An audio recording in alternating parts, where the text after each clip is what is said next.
Oke, assalamualaikum warahmatullahi wabarakatuh. Jumpa lagi bersama saya, Baun dari Tonang, tuan rumah di Bincang Tonang. Seperti janji saya, mulai dari semalam sampai sore ini akan berbincang seputar sosok Epi Nopida Ginting, komisioner KPU RI ya, KPU RI di mata eh, mantan komisioner di KPUD Kabupaten Tapanuli Selatan. Ada Ibu Rafika di samping saya, narasumber kita hari ini berbincang-bincang seputar sosok Ibu Epi Nopida Ginting dengan beliau. Assalamualaikum Ustazah. Waalaikumsalam warahmatullahi wabarakatuh. Bisa diceritakan sedikit seputar perjalanan karir Ibu Rafika dulu? Iya, terima kasih telah berkunjung ke rumah kami, Rafika Nawari. Dikeraskan suaranya, Bu. Kurang keras. Iya. Iya. Assalamualaikum warahmatullahi wabarakatuh. Selamat sore. Salam sejahtera buat kita semua. Jumpa lagi di Bincang Tonang. Sebenarnya waktu kedatangan Baunari Tonang ya, saudara Baunari Tonang, terkejut ya, terkejut juga, terkejut terheran-heran. Perlu saya sampaikan, saya pengalaman ya, dari 2007 sampai 2013 sebagai ketua PPK Batang Toru. Kemudian di 2013 sampai dengan 2018 sebagai komisioner KPU Kabupaten Tapanuli Selatan. Dan sudah purna ya. Apalagi yang ditanyakan tadi? Artinya bukan ujuk-ujuk langsung jadi komisioner seperti itu. Bukan. Sudah berpengalaman di dunia penyelenggara sebelumnya. Berpengalaman sih bisa dibilang masih sedikit-sedikit karena masih dari 2007 dan masih semur jagung lah ya. Jadi saya sedikit meralat. Kalau saya dikatakan mantan itu janganlah mantan. Jadi Disampaikanlah kalau saya itu KPU 2013 sampai 2018. Mantan cukup mantan suami lah Pak Baun ya. iya. Oke. Mantan suami katanya. Iya. Iya. Lanjut, Bu Rafika. Iya. Duduk sebagai komisioner dan satu-satunya komisioner berstatus genre cewek. Ya. Ini pengalaman seperti ini bagaimana menurut perasaan Ibu? Pengalaman saya ya baik-baik saja. Dan teman-teman komisioner yang lain juga. Iya. Tetap saling menghargai, menghormati dan memberikan kebebasan juga.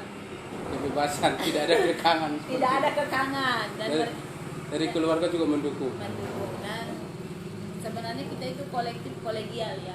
Iya, seperti judul kita hari ini, kita berbicara seputar sosok Ibu Epi Nopida Ginting, komisioner cewek satu-satunya juga kalau nggak salah. Iya. Ini sosok Ibu Epi Nopida Ginting ini di mata seorang Ibu Rafika seperti apa? Bu Evi Nopida Ginting yang pada masa saya sebagai komisioner KPU Tapanuli Selatan itu sosok yang baik, pintar ya, smart, cantik, bijak. Pokoknya saya kagum. Saya banyak belajar dari Bu Evi, banyak hal-hal yang disampaikan, pesan-pesan, pelajaran-pelajaran yang disampaikan saat saya menjadi komisioner KPU Tapanuli Selatan. Dan di mata saya Ibu itu baik, pintar. Baik, pintar. Dan selalu tampil berhijab dan begitu ramah mengeluarkan senyuman. Iya. Apakah tampilan yang dimunculkan oleh sosok Ibu Epi Nopida Ginting ini sama dengan aslinya di mata Ibu? Yang saya ketahui itu sama karena kami Dikeraskan. yang saya tahu memang dalam selama kami bersama ya periode 2013-2018 itu Ibu Evi itu orangnya memang ramah dan tegas, bijak orangnya. Ada beberapa pengalaman kami yang sama dengan Ibu Evi saat kami juga pernah di DKPP pada saat hasil pemilu 2014. Di kasus apa hari Di itu?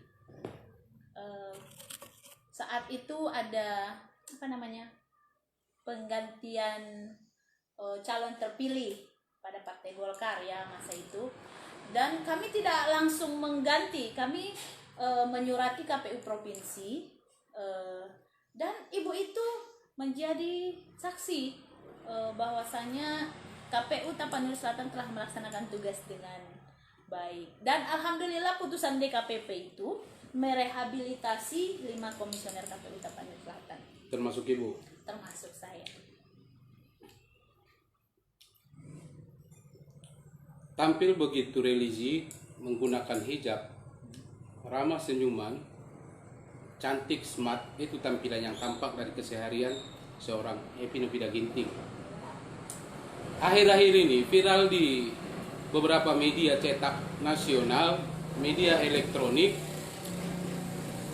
yang memberitakan bahwasanya ibu tersebut diberhentikan oleh DKPP seputar adanya kasus pemindahan suara. Ini bagaimana menurut ibu? Oh, menurut saya ya. Iya. Menurut saya, bukan menurut Suaranya yang nggak lain. jelas. Oh ya, menurut saya ya, kalau sebagai komisioner ya penyelenggara pemilu, saya di tingkat kabupaten kan, KPU itu tidak berpeluang untuk melakukan pemindahan suara. KPU atau komisionernya? Komisioner. Jadi tidak berpeluang untuk memindahkan suara calon legislatif atau pasangan calon, karena pelaksanaan pemungutan suara itu dilaksanakan di TPS. Jadi apabila terjadi kesalahan dalam penghitungan, itu bisa langsung dikoreksi di TPS.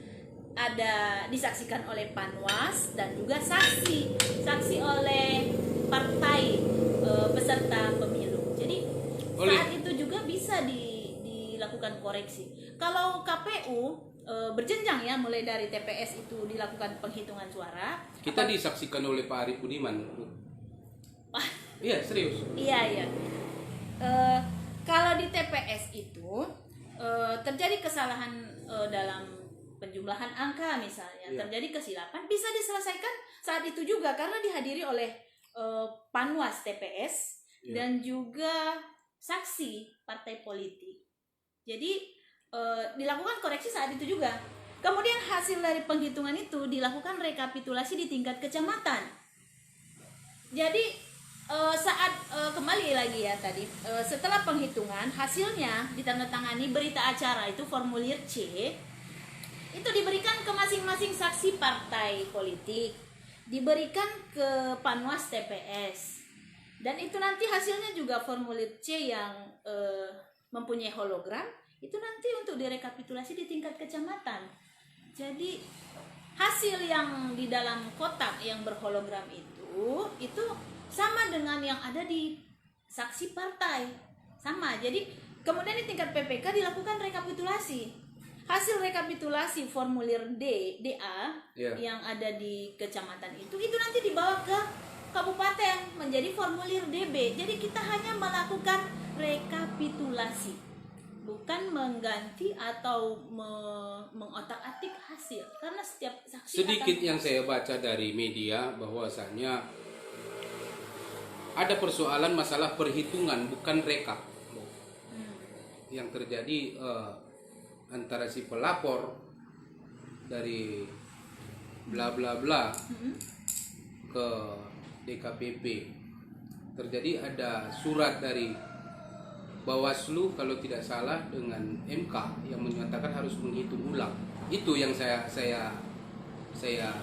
ini kan. kalau itu kan lagi viral ya, lagi viral dan sedang berlangsung. Jadi yang saya sampaikan di sini yang menjadi pengalaman saya. Ibu dahulu di KPU divisi apa, Bu? Saya sebagai divisi teknis pada. Sama dengan beliau ini ya. Iya, divisi teknis pada pemilu 2014. Waktu pilkada. Bukan, pemilu legislatif 2014. Iya. Di pilkada juga ya, 2015 juga divisi teknis. Tapi setelah di pemilihan gubernur saya menjadi divisi SDM Parmas. SDM Parmas. Parmas atau farmasi, Bu? Parmas, partisipasi masyarakat. Oh, farmasi jual obat, Bu ya? Iya, jual obat. Jadi kalau menurut saya ya, itulah pengalaman saya sebagai penyelenggara di PPK 2007 sampai 2013, di Komisioner KPU Tapanuli Selatan itu 2013 sampai 2018. Sesama divisi teknis, kebetulan beliau ada di pusat dan Ibu ada di daerah. Ini koordinasi seperti apa yang sering Anda lakukan dengan beliau? Koordinasi dalam mengambil suatu kebijakan. Jadi kan kita mempunyai peraturan yang sama, PKPU itu sama dari pusat sampai ke daerah sama. Tapi ada beberapa hal yang kurang kita pahami atau kurang jelas. Kita bisa bertanya ke satu tingkat di atas kita, itu KPU provinsi. Jadi kita komunikasi Anda sendiri dengan beliau pernah berkomunikasi masalah kerja? Oh, kalau masalah pekerjaan saya tidak begitu berkomunikasi. Cuman saya dekat saat itu sering berkomunikasi pada saat kami bersidang di DKPP. Oh, sama-sama berkasus. Bukan, KPU Tapanuli Selatan itu diajukan ke DKPP oleh caleg Partai Golkar dan Ibu itu sebagai saksi karena kami meminta petunjuk dari KPU provinsi. Oh, seperti itu. Iya.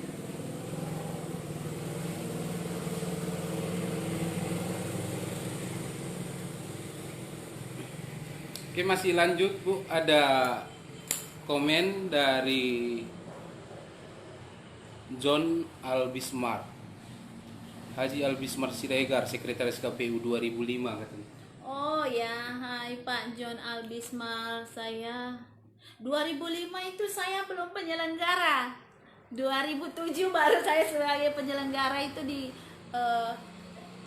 anggota PPK Kecamatan Matangtoro. Karena maksimal minimal umurnya 25 tahun baru bisa sebagai PPK. Iya, dan Ibu belum setua itu seperti. Belum. Di 2007 memang sudah pas saya 25 tahun. Ya, salam Pak John Albismar.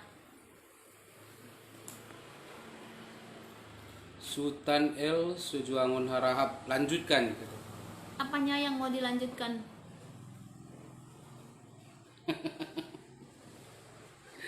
Berbicara mengenai dunia penyelenggara.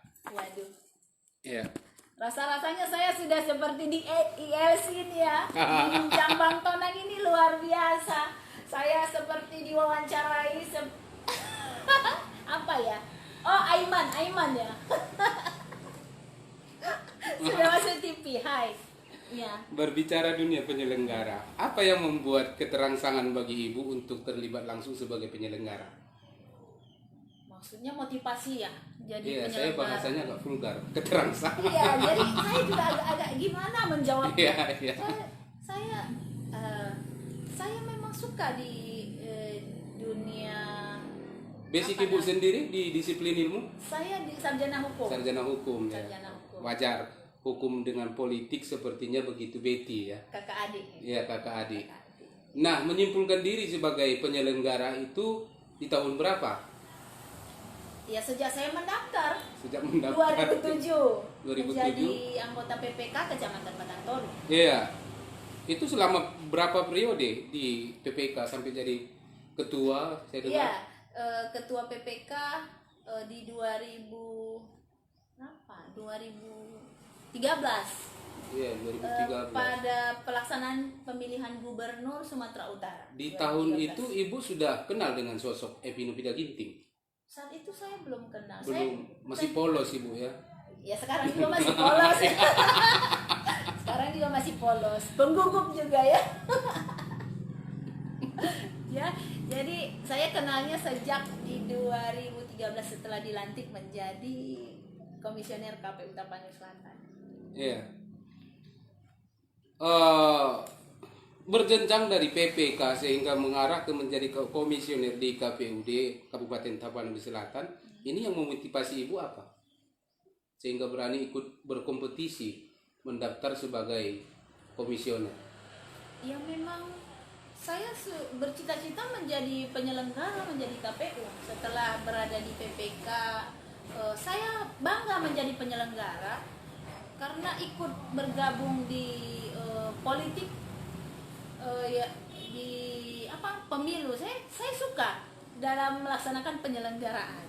Suka ya. Suka. Dan saya memang bercita-cita menjadi seorang komisioner di Tapanuli Selatan dan alhamdulillah itu terwujud di 2013 dan 2018. Iya.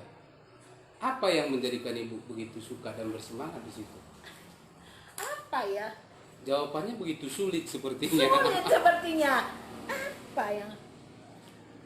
Pastinya sih banyak teman ya. Banyak teman ya. Banyak teman, banyak relasi ya. Apakah sebegitu tinggi rasa penasaran Ibu atau rasa ingin tahu terhadap dunia politik? Saya orangnya suka dengan demokrasi, suka dengan hal-hal yang apa yang disampaikan. Saya suka dengan Pancasila, kan masih ingat kan? Waktu saya suka pelajaran PKN. Ayo Bang Tona. Saya Terus, suka pelajaran PKN. Iya. Menghubungkan ke sosok Ibu Evi Nopida Ginting, apa sih sebetulnya inspirasi yang bisa Anda kutip dari beliau? Bu Evi menjadi sosok bisa dibilang idola ya. Setiap berbicara itu tersenyum, bijak, mengambil keputusan bijak, tanggung jawab. Buktinya disampaikan pada saat kami itu sama di DKP, kalian benar melakukan tugas itu dengan benar, Tanggung jawab dalam melaksanakan tugasnya. Dipanggil ke DKPP sebagai terlapor, kemudian menerima putusan DKPP untuk berhenti dari status komisioner. Kemudian beliau dengar-dengar sedang melakukan upaya hukum tentang itu. Sampai di batas di mana bentuk kata tanggung jawab yang Ibu maksudkan itu? Yang saya sudah Iya. Ada gangguan teknis. ya yang saya kembali ya, yang saya rasakan beliau itu bertanggung jawab karena saat kami di DKPP beliau itu bersedia menjadi saksi dan sama-sama mempertanggungjawabkan hasil keputusan yang sudah kami buat, yang KPU Tapanuli Selatan buat, karena sebelumnya kami juga berkoordinasi ke KPU provinsi. Jadi dia mempertanggungjawabkan lembaga yang berada di bawahnya. Waduh, harus pakai mikrofon ini kayaknya. Itu bentuk tanggung jawab versi Ibu ya? Versi saya. Iya. Kan sekarang yang ditanya saya. Iya, yang ditanya saya aja. Guys, saya juga disuguhi roti, Waduh. kopi. Ngopi bareng. Ya maaf, baru itu yang tersedia. Dicocol dulu baru dimakan. Jadi Sosok Ibu Rafika mantan bukan apa tadi namanya? jangan mantan lah. Iya. KPU 2013 Iya. 2018. KPU 2013. KPU 2013 aja. Kalau bicara tentang mantan itu saya Hentikan. Cukup mantan ya. Ya, cukup mantan cuma yang satu. Iya. Jangan ada mantan Iya. yang lain. Baik. Ya.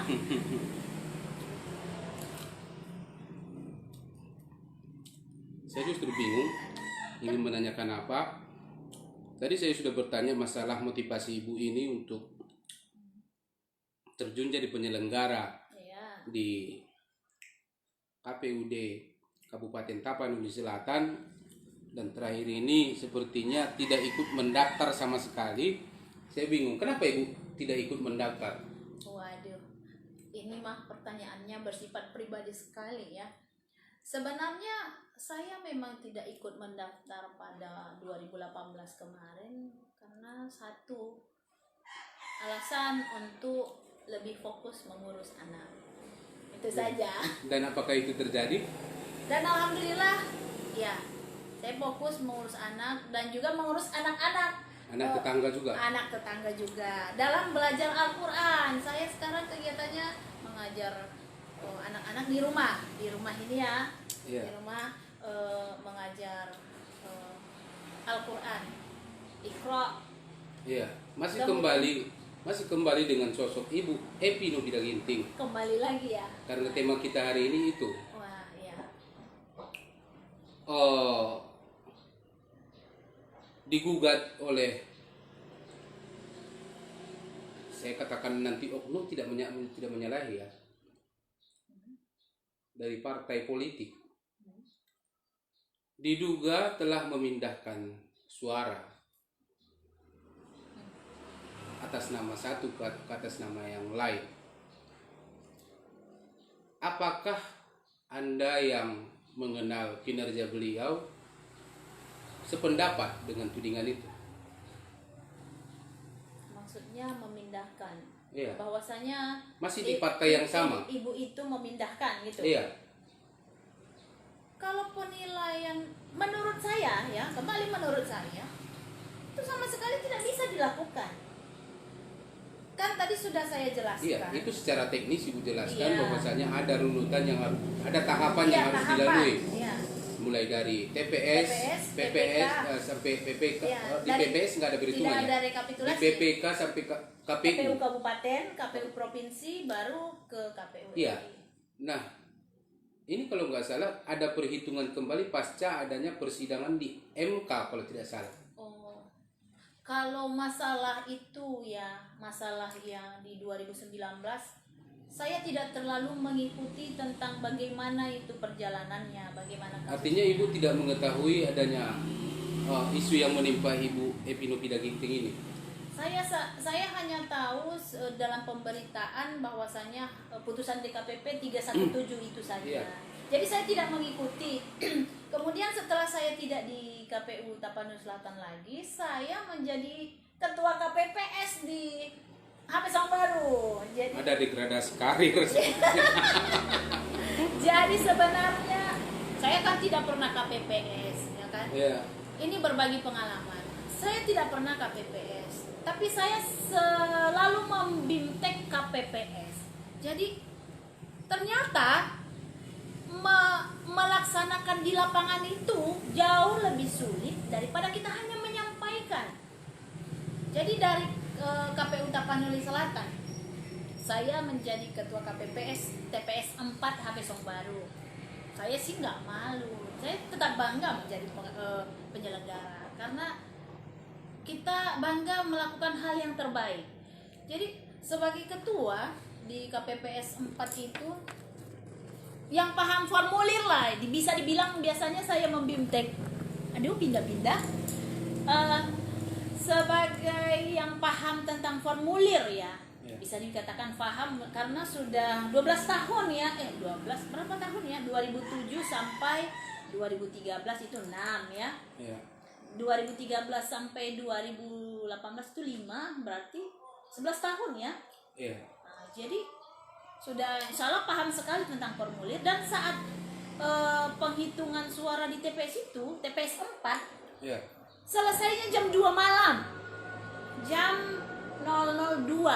Padahal tingkat kecurangan yang terjadi di setiap waktu yang begitu panjang menurut Ibu memiliki potensi? Tidak ada tingkat, maksudnya dengan tingkat kelelahan, bukan kecurangan. Karena ada saksi partai. Iya, saksi dalam kondisi tidak fit mungkin. Ya, sepertinya yang saya perhatikan saat saya menjadi ketua KPPS itu, sama-sama apa namanya, pemaksaan full gitu ya, full energinya full, karena sebagai KPPS juga 1 hari sebelum pemungutan kan sudah persiapan untuk tenda lokasi TPS. Saat hari H juga sampai larut malam, dan saya benar-benar memahami formulir itu selesainya pukul 2 malam. Terus bagaimana dengan rekan-rekan yang notabene dalam catatan yang masih Belajar. baru di BIMTEK dalam waktu 1 hari? Sama sekali tidak paham. Iya, jadi memang sebenarnya rekan-rekan penyelenggara ini tugasnya berat sekali. Artinya untuk rekan-rekan lain, KPPS lain yang sama sekali baru di dunia penyelenggara, menurut Ibu sulit memahami teknis dari pemungutan suara pemilu yang lalu. Kalau teknisnya sih sebenarnya tidak begitu sulit. Dalam pengisian pengisian formulir itu makanya dipilihkan orang-orang yang berkompeten, yang tamatannya SMA, yang kemudian masih muda. Jadi umur 17 tahun gitu yang sudah menjadi pemilih, ya kan? Yeah. Agar lebih mudah mensosialisasikan, memberikan bimbingan teknis pengisian formulir model C pada pemilu 2019 yang lalu. Yeah. Dunia penyelenggara di mata Ibu sendiri seperti apa? Kalau kembali lagi menurut saya ya, kalau saya pribadi, saya merasakan penyelenggara itu tugasnya berat, tanggung jawabnya berat. Lah kok kenapa Anda tertarik masuk ke situ kalau Anda tahu itu berat? Jadi bergabung menjadi penyelenggara itu merupakan kebahagiaan tersendiri walaupun berat. Jadi saya itu suka tantangan. Jadi begitu bisa menyelesaikan tugas berat itu dengan baik, ya kita kan merasa puas gitu, merasa bangga. Merasa bangga. Kita masuk ke question. Berandai-andai, mengingat sudah azan. Iya, sudah azan ya. Berandai-andai. Hari ini Anda terpilih kembali menjadi komisioner Kabupaten Tapanuli Selatan. Apa sih PR-PR prioritas yang menurut Anda penting untuk ditindaklanjuti? Yang maksudnya apabila saya kembali menjadi komisioner gitu? Iya, semisal Anda lah komisioner hari ini dengan tingginya, kalau saya memperhatikan ya, yang saya perhatikan di media, tingginya polemik yang muncul akibat kebijakan yang tidak arif menurut publik. Salah satunya dalam hal perekrutan PPK, dalam hal perekrutan bla bla bla. Hari ini sepertinya kontroversi dengan realita yang ada. Hampir tiap hari kantor KPUD Kabupaten Tapanuli Selatan kedatangan tamu massa guna mempertanyakan itu. Kalaulah berandai-andai hari ini Anda menjadi komisioner kembali di situ, apa sebetulnya PR yang menurut Anda harus diselesaikan sehingga kondisi seperti hari ini tidak terjadi? Pertanyaan yang sulit ya. Kalau mudah nggak mungkin saya tanya, Bu. Karena saya tidak di situ. Bagaimana saya harus menjawabnya? Seharusnya yang menjawab Anda pernah yang di berada demo? situ. Mulai dari PPK sampai KPUD, Anda pernah merasakan bagaimana di demo? Tidak pernah saya merasakannya. Ternyata saya lebih merasakan.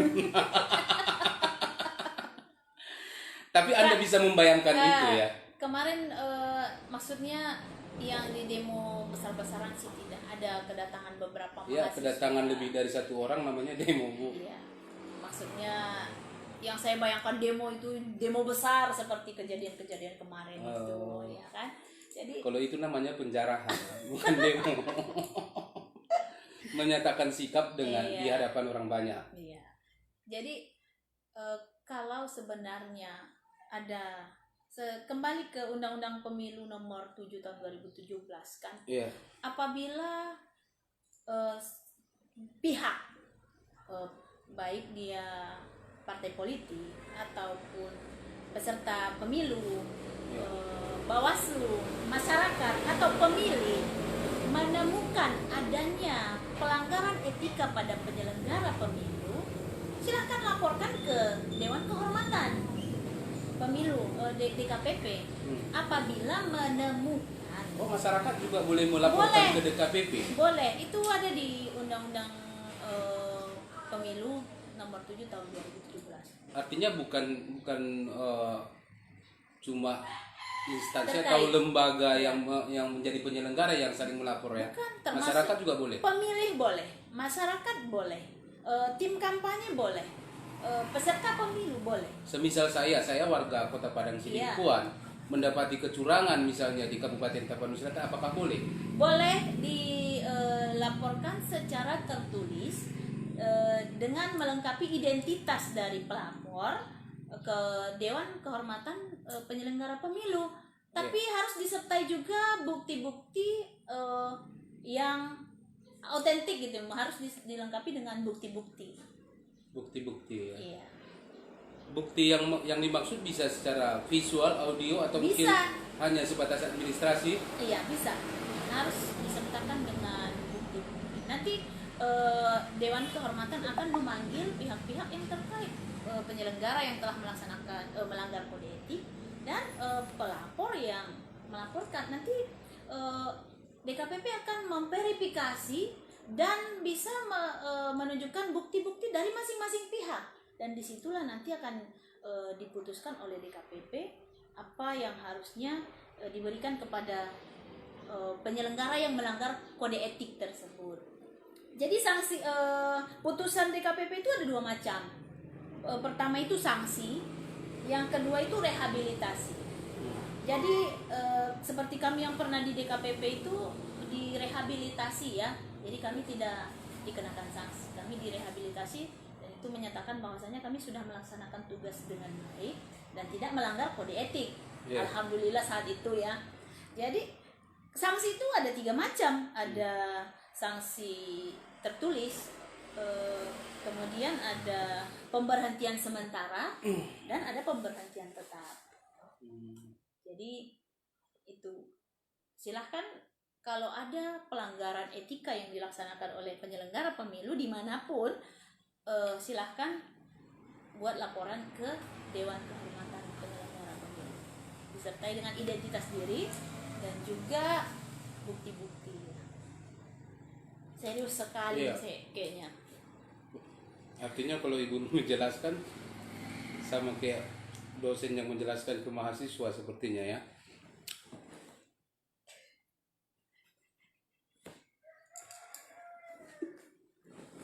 Hai.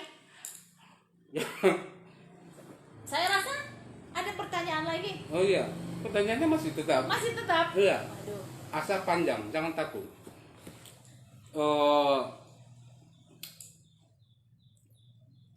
Sudah masuk TV nih. Udah live di mana ini? Bang Tonang apa? Bincang Tonang. Sudah live di mana ini? Jadi di mata seorang Ibu Rafika tentang kondisi penyelenggaraan pemilu hari ini seperti apa? Pra-pilkada. Penyelenggaraannya. Semua sulit ya. Tidak ada jawaban ABCD atau ABCD benar gitu. Ada. Jawaban A, saya pulang. Pertanyaannya sulit. Atau jawaban B, bayar honor saya kemudian saya pulang. C, kembali ke jawaban A. Ayo. C, jawab dengan tulus. D, ABC benar. Iya. Aduh. Bisa diulangi pertanyaannya karena sangat sulit rasanya ya. Kondisi dari penyelenggara pemilu hari ini. Pra-pilkada. Saya harus jawab apa kondisi? Karena saya tidak berada di situ lagi. Menyimak kembali judul di atas kasus Ibu Epi Nopida Ginting tentang adanya penggelembungan suara. Waduh. Dengan kesiapan mental dari penyelenggara hari ini. Sebenarnya gimana ya? eh, hubungannya yang apa tadi? Peluang untuk menjadi seperti Ibu Evi Novida Ginting kasusnya ini. Waduh. Jadi saya hanya berpesan kepada teman-teman penyelenggara, ya marilah kita melaksanakan tugas itu dengan sebaik-baiknya. Karena tugas kita berat. Diawasi oleh banyak semua pihak, semua sisi. Jadi integritas itu yang utama, lakukan yang terbaik. Itu saja untuk pesan-pesan rekan-rekan penyelenggara baik di KPU. Saya belum di bertanya PPK. pesan, Bu. Yang saya tanyakan pandangan Ibu seputar Waduh. Apa ya? kesiapan secara menyeluruh, baik dia integritas. Kalau itu mah saya mana tahu itu bagaimana kesiapan mereka. Iya, belum terjadi ya. Iya, bagaimana kesiapan mereka? Itu kan mereka yang melaksanakan. Bukan. Jadi kalau saya Dari sistem perekrutan mulai dari PPK, BPS, bla bla bla. saya sepertinya sudah Tidak mau tahu. Iya, sudah di ranah pensiun. Jangan sempat nanti saya menelepon salah satunya. Siapa di salah satunya? Ayo. Saya sudah di ranah pensiun, ya hanya melihat-lihat dari luar saja. Lomo Pulungan jawab dengan tulus ya, Bu. Oh iya. Apanya yang dijawab dengan tulus? Ya, yang teman-teman penyelenggara yang sekarang, ya kembalilah ke person masing-masing. Dan pribadi orang itu kan kita tidak tahu bagaimana. Ya. Iya, nggak mungkin lah saya harus tahu bagaimana person masing-masing. Yang saya harapkan ya, itu melaksanakan tugas dengan baik lah, sama seperti teman-teman yang terdahulu seperti saya. Sabar. Ya. Ya, tulus. Pak Lomo Pulungan, saya jawab dengan tulus. Saya jawab apa adanya. Mengingat kondisi Ibu Pika hari ini sepertinya mulai gagok-gagok untuk menjawab, kita sudahi. Gagok-gagok. Iya. Ya, saya sudah terlalu lama di depan layar. Saya takut menjadi viral. Iya. Pasti viral. Pasti viral ya. Waduh. Closing statement dari Anda? Penutup ya. Semoga apa yang terjadi Seputar Ibu Novida. Iya, semoga apa yang terjadi menjadi pembelajaran buat kita semua untuk bekerja lebih berhati-hati, lebih bersemangat, memiliki integritas yang tinggi, karena kita itu sudah disumpah jabatan. Kalaupun kita melakukan kesalahan, tidak dilihat atau tidak diketahui oleh orang lain, tapi Allah itu Maha melihat. Jadi lakukan saja yang terbaik. Seperti itu. Iya. Pesan-pesan Anda kepada kawan-kawan penyelenggara hari ini. Yaitu lakukan yang terbaik, memiliki jadikan pembelajaran untuk bekerja lebih baik sesuai dengan undang-undang dan peraturan KPU. Kemudian integritas itu tinggi, harus integritas yang utama. Jadi itu dia closing statement dari Ibu Rafika hari ini di Bincang Tonang bertopik sosok Ibu Evi Novida Ginting di mata kawan-kawan mantan lagi ya. Janganlah Mantan komisioner tak sanggup ibu itu lihat karisma Pak Baun. Ya jelas. Jadi kita bersua lagi di lain waktu. Closing statementnya, tetap jaga integritas untuk kawan-kawan penyelenggara. Ulang lo zaman benda pade. Assalamualaikum warahmatullahi wabarakatuh. Assalamualaikum warahmatullahi wabarakatuh. Asih Napi do. Asih